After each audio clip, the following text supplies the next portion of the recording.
Testemunhos para a Igreja, volume 4, capítulo 45, Importância de domínio próprio. Irmã H., sei muito pouco de sua vida antes de você ter professado a Cristo, mas desde esse tempo não tem sido uma mulher verdadeiramente convertida. Não tem representado corretamente a Cristo, o seu mestre. Aceitou a teoria da verdade, mas tem deixado de ser santificada por ela. Não tem praticado domínio próprio, mas satisfeito seus desejos e caprichos em detrimento da saúde e da religião. Você se irrita com facilidade e, em vez de guardar rigorosamente suas palavras e ações, tem dado rédea solta às inclinações. A mente é controlada por Satanás ou por Jesus, e quando você não pratica domínio próprio, Satanás reina e a leva a fazer e dizer coisas que são inteiramente satânicas. Isso tem sido repetido tantas vezes que se tornou habitual. Desde que tem estado a viver com seu atual marido, tem se permitido tornar-se exasperada em questões muito insignificantes, e nessas ocasiões parece ter frenética obsessão, enquanto Satanás observa e ri com a miséria que você está acarretando a si mesma e aqueles a quem é seu dever tornar felizes. Seus filhos herdaram seus traços de caráter e, além disso, estão diariamente copiando seu exemplo de cega e exagerada obsessão, impaciência e irritação. No coração humano há egoísmo e corrupção naturais, que somente podem ser vencidos pela mais completa disciplina e severa restrição, e mesmo então requererá anos de paciente esforço e zelosa resistência. Deus nos permite experimentar os males da pobreza e nos coloca em posições difíceis para que os defeitos de nosso caráter possam ser revelados e suas asperezas suavizadas. Todavia, após privilégios e oportunidades terem sido concedidos por Deus, após luz e verdade terem sido trazidas ao entendimento, se as pessoas ainda buscam desculpas para sua deformidade de caráter e continuam em seu egoísmo e ciúmes, seu coração se torna como granito, tornando impossível ser reformado, exceto pelo cinzel, o martelo e o polimento do Espírito de Deus. Foram-me mostradas sua vida e experiência quando pela primeira vez veio A. Sua conduta não era coerente, suas associações não eram corretas. Seu costume de visitar as cervejarias com os filhos não causou boa impressão sobre os outros no que se refere à sua conduta moral. Esses são capítulos tristes em sua experiência. Tinha luz e conhecimento, mas suas inclinações e loucuras a separaram de Deus. Muitos incidentes que ocorreram enquanto você estava morando me foram mostrados. Sua vontade forte e perversa desonrou a verdade que professava. Sua conduta perante o mundo não era justificável. A punição que sua filha recebeu na escola por desobediência voluntária foi exagerada em sua mente até que se tornou uma ofensa tão terrível que a levou a buscar a proteção da lei. O engano que ali praticou, seu exagero da verdade, foi uma lição muito perigosa à moral. Essas coisas permanecem registradas contra você nos livros do céu. Você possui disposição obstinada e não humilhará seu coração para confessar um erro, mas justificará sua conduta perante os homens sem levar em conta como isso se apresenta à vista de Deus. Pode admirar-se de que, sob orientação tão enganosa, sua filha tenha se tornado o que é? Que influência podia tal orientação ter sobre a mente jovem, a não ser fazê-la sentir que ninguém tinha o direito de controlar sua perversa vontade? A semente semeada por sua própria mão brotou e produziu frutos que são muito amargos. É movida de amor para com sua alma que me acho compelida a escrever-lhe no momento.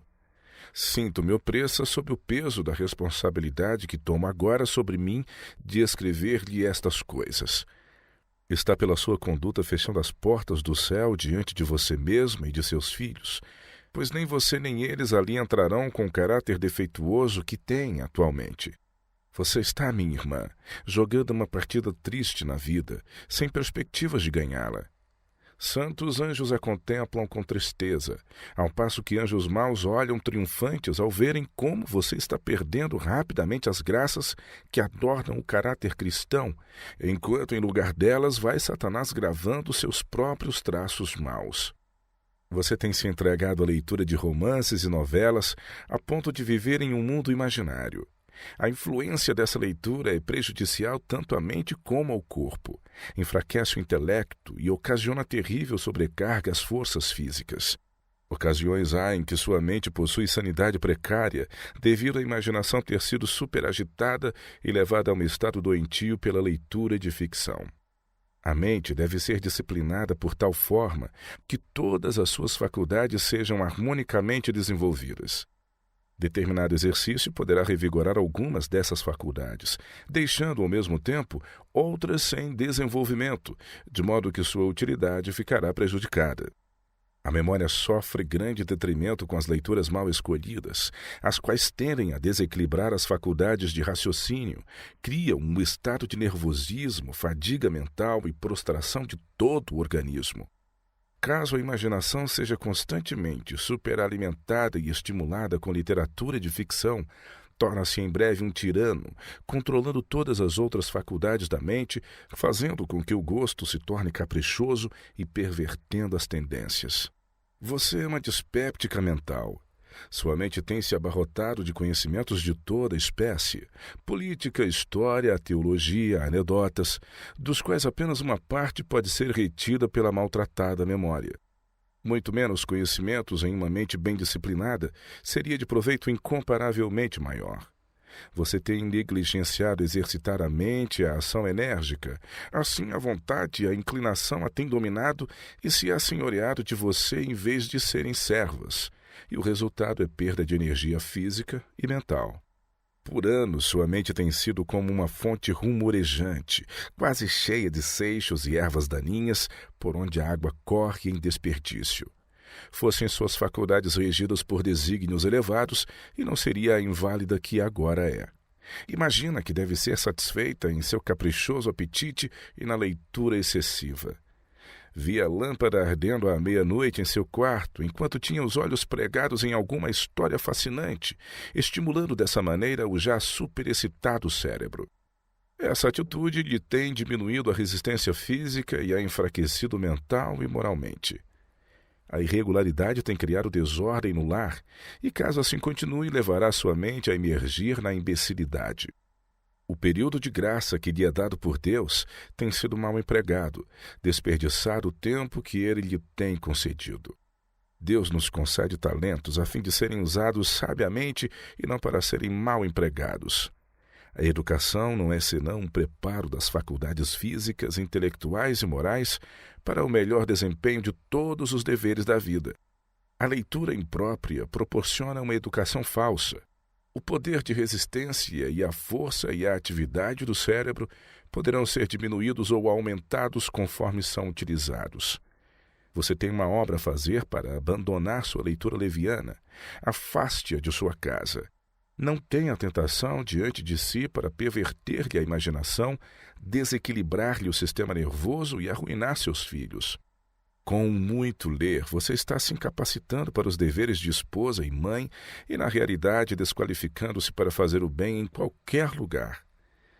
A Bíblia não é estudada como devia, portanto, você não se torna sábia nas Escrituras, nem está perfeitamente preparada para toda boa obra. A leitura leviana fascina a mente e torna desinteressante a leitura da Palavra de Deus. Você busca fazer com que os outros creiam que é versada nas Escrituras. Isto, porém, não pode ser porquanto tem a mente entulhada de lixo. A Bíblia requer pesquisa atenta, apoiada por oração. Não basta deslizar sobre a superfície. Ao passo que algumas passagens são tão claras que não podem ser mal compreendidas, outras há que são mais complicadas, exigindo cuidadoso e paciente estudo. Qual precioso metal oculto nos montes e montanhas, suas gemas de verdade precisam ser procuradas e entesouradas na mente para uso futuro. Quem dera que todos exercitassem tão constantemente o espírito em buscar o ouro celeste como na procura do ouro que perece. Quando pesquisar as Escrituras com fervoroso desejo de aprender a verdade, Deus lhe comunicará seu espírito ao coração e lhe impressionará a mente com a luz de sua palavra. A Bíblia é seu próprio intérprete, uma passagem explicando a outra. Mediante a comparação de textos referentes aos mesmos assuntos, você verá beleza e harmonia com que nunca sonhou. Não há nenhum outro livro cujo manuseio fortaleça e amplie, eleve e enobreça tanto o espírito como o livro dos livros. Seu estudo comunica novo vigor à mente, que é assim posta em contato com assuntos que exigem séria reflexão, sendo levada a Deus em oração, em busca de poder para compreender as verdades reveladas. Uma vez que a mente seja deixada lidar com matérias comuns, em vez de se aplicar a problemas profundos e difíceis, estreitar-se-á e baixará o nível dos assuntos que contempla, perdendo finalmente seu poder de expansão. O que deve ser mais deplorado com respeito à sua conduta é que seus erros e enganos estão sendo reproduzidos em seus filhos. E está se tornando absorvida em leitura. As faculdades mentais dela estão sendo prejudicadas permanentemente por seguir o seu exemplo. Ela não terá gosto nem aptidão para o estudo. Na infância, a mente é impressionável. Que a boa semente seja lançada sobre bom terreno e produzirá frutos para a vida eterna. Os hábitos formados na juventude, conquanto possam na vida posterior ser um pouco modificados, na essência são raramente mudados. Sua vida inteira tem sido moldada pelo legado de caráter que lhe foi transmitido no nascimento. O temperamento perverso de seu pai é visto nos filhos dele. A graça de Deus pode vencer essas tendências más, mas que batalha precisa ser empreendida. Assim é com os seus filhos. Você condescende com eles como condescende consigo mesma. Não tem força para negar ao apetite o que você deseja e coloca terrível carga sobre seus órgãos digestivos. Nenhuma mulher pode ter boa saúde e entregar-se a seu capricho como faz. O mesmo é verdade quanto a seus filhos. A disciplina errada da mãe quando tem sido capaz de cuidar deles e por serem deixados tanto tempo sem os cuidados dela, quase os arruinou. Contudo, mesmo agora, uma conduta firme e sem desvios produzirá grande melhoria neles. Eles não estão fora de controle, embora seja bastante difícil fazer deles o que poderiam ter sido, caso os pais agissem corretamente. Se desejar, a mãe pode ver o resultado da conduta que seguiu ou pode corrigir-se e tentar desfazer o erro. O caminho no qual seus filhos estão agora entrando pode conduzi-los à virtude ou ao vício, à honra ou à infâmia, ao céu ou ao inferno. A influência de uma mãe de oração e temente a Deus perdurará pela eternidade. Ela pode morrer, mas sua obra permanecerá. Irmão e irmã H, nenhum de vocês percebe a triste condição de seus filhos. O irmão H tem negligenciado tomar uma posição decidida para controlá-los. O garotinho, em grande medida, governa a casa. Seus 2 filhos mais velhos foram orientados de maneira totalmente errada. Embora às vezes o irmão H fosse demasiado severo e exigente, requerendo deles aquilo que não exigiria de seus próprios filhos, a sua conduta, irmã H, foi ainda pior. Tomou o partido dos filhos na presença deles e acendeu-lhes no coração o sentimento de vingança. Deu-lhes lições de insubordinação e falou desrespeitosamente de seu marido perante eles. Tal conduta os levou a desprezar a restrição. Uma impressão indelével foi assim colocada sobre a mente deles. Agora você está começando a ver em seu filho mais velho os resultados dessa educação. Contudo, está realizando a mesma obra em grande extensão com os filhos que Deus desde então confiou ao seu cuidado. Seu espírito incoerente e incontrolável é como um veneno insidioso introduzido no organismo. Seus amargos resultados aparecerão mais cedo ou mais tarde.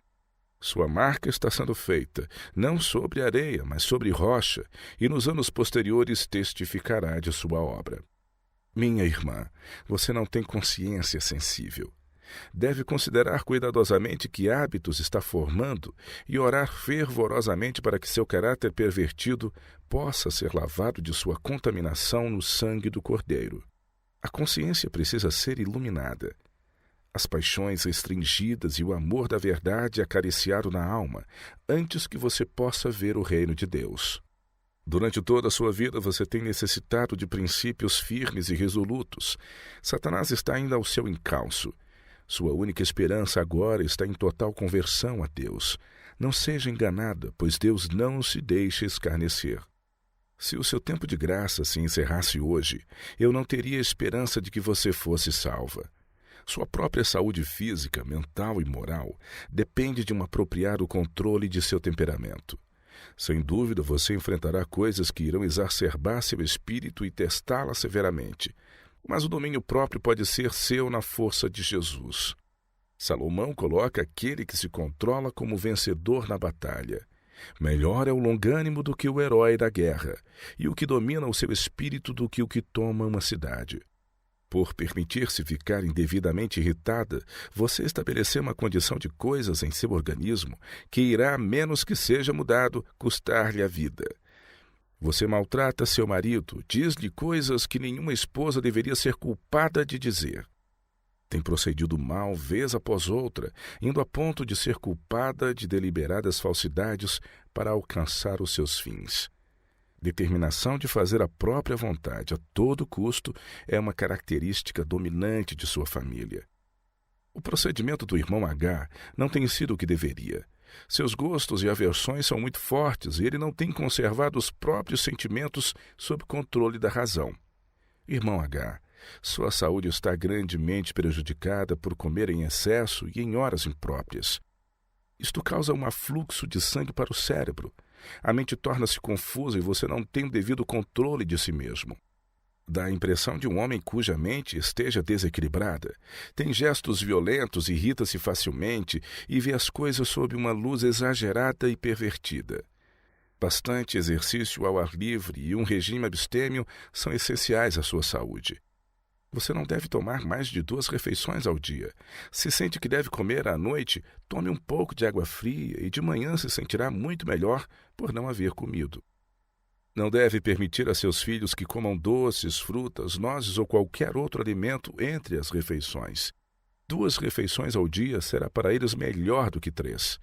Se os pais derem o exemplo e agirem dirigidos pelo princípio, os filhos logo os acompanharão. Irregularidades no comer destroem a condição sadia dos órgãos digestivos, e quando seus filhos vêm à mesa, não lhes apetece o alimento saudável. Seu apetite anseia por aquilo que lhes é mais prejudicial. Muitas vezes eles têm sofrido febre e calafrios devido ao comer de modo impróprio, sendo os pais os culpados de sua doença. É dever dos pais cuidar que os filhos formem hábitos conducentes à saúde, poupando-se assim muito aborrecimento. O irmão H está em perigo de sofrer apoplexia, e se continuar a desobedecer às leis de saúde, sua vida será subitamente encurtada. Como família, vocês podem ser felizes ou infelizes. Fica ao seu encargo. Seu próprio procedimento determinará o futuro.